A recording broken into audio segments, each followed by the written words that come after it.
யார் அவருடைய வார்த்தைக்கு முக்கியத்துவம் கொடுக்குறாங்களோ அவங்களுக்கு ஆண்டவர் ரொம்ப முக்கியத்துவம் கொடுப்பார். அவங்க வார்த்தைகளை ஆண்டவர் ரொம்ப கனப்படுத்துவார். யார் ஒருவர் கர்த்தருடைய வார்த்தையை கனப்படுத்துகிறாங்களோ அவங்க வாயிலிருந்து எதனா வந்தால் கர்த்தர் அந்த வார்த்தையை கனப்படுத்துவார். அவர் வார்த்தையை யார் கனப்படுத்துகிறாங்களோ, கர்த்தர் சொல்கிறத யார் கேட்குறாங்களோ அவங்க நினைக்கிறத கூட ஆண்டவர் நிறைவேற்றிடுவார்.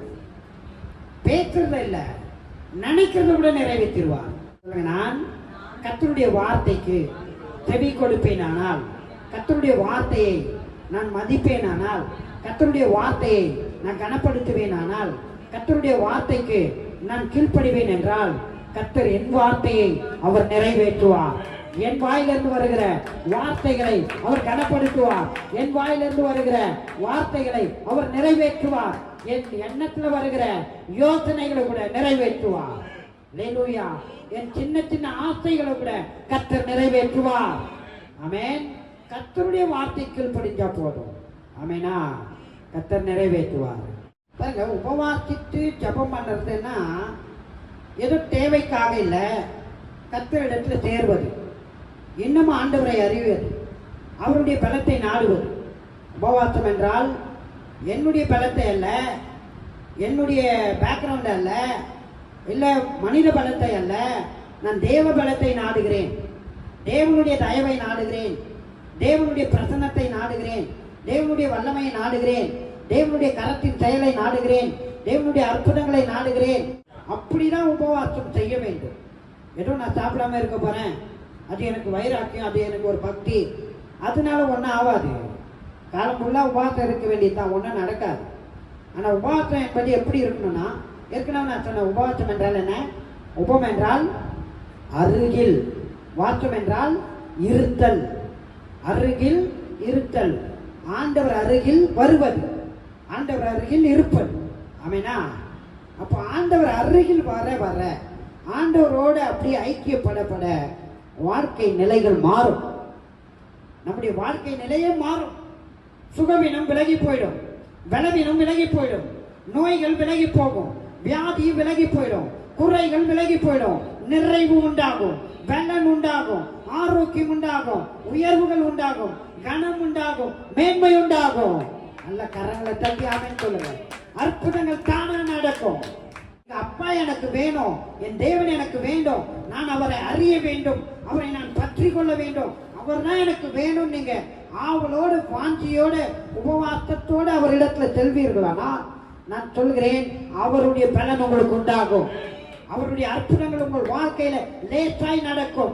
அவருடைய அதிசய செயல்கள் உங்கள் வாழ்க்கையில லேசாய் நடக்கும். நீங்கள் பார்ப்பீர்கள். அல்லேலூயா. எஸ்ரா என்கிற வேத பாரகன், அவன் மூலமா கர்த்தர் ஜனங்களை விடுவிக்க போறாரு. அதற்காக அவன் என்ன பண்றானா, உபவாசித்து விண்ணப்பம் பண்றான்.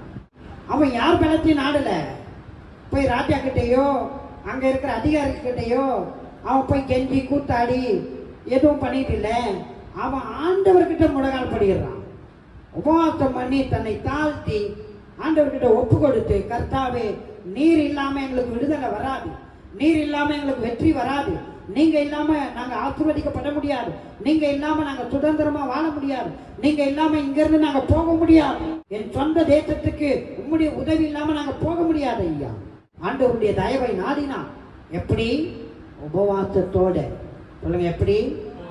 உபவாசத்தோட. உபவாசித்து அவனை விண்ணப்பம் பண்ணினான். உபவாசம் என்றால் என்ன சொன்ன? அவர் அருகில் சேர்வது. அப்ப அவர் அருகில் வந்தா அந்த ஜெபம் உடனே கேட்கப்படும். நாம பாட்டுன்னு நம்முடைய மனதும் இருதையும் தூரமா இருந்துக்கிட்டு சரீரம் மாத்திரம் உபவாசத்துல இருந்தா எதனா நடக்குமா? சரீரத்தை பண்ணி போடுறதுனால எதனா ஆயிடுமா? இந்த மனதும் இருதயமும் அப்படி ஆண்டவரை போய் பற்றி கொள்ள வேண்டும், ஆண்டவரை போய் பிடித்து கொள்ள வேண்டும். இந்த சரீரம் பட்னியா இருக்கிறதுனால ஒன்றும் ஆயிடாது. இந்த மனதும் இருதயமும் கர்த்தரோடு சேர வேண்டும், கர்த்தரோடு ஒன்றிணைய வேண்டும். அப்போதுதான் ஜெபங்கள் கேட்கப்படும். பாருங்க, இந்த எஸ்ரா உபவாசித்து ஜெபம் பண்றார். அவன் ராஜாவுடைய தயவ நாடுல அவன் ஆண்டவரை நோக்கி விண்ணப்பம் பண்ணும்போது அவனை கொண்டு ஜனங்களை விடுவிக்கிறார். இஸ்ரவேல் ஜனங்களை ஆண்டவர் அடிமையா இருந்த தேசத்திலிருந்து விடுவித்து தங்களுடைய சொந்த தேசத்துக்கு ஆண்டவர் கொண்டு போகிறார்.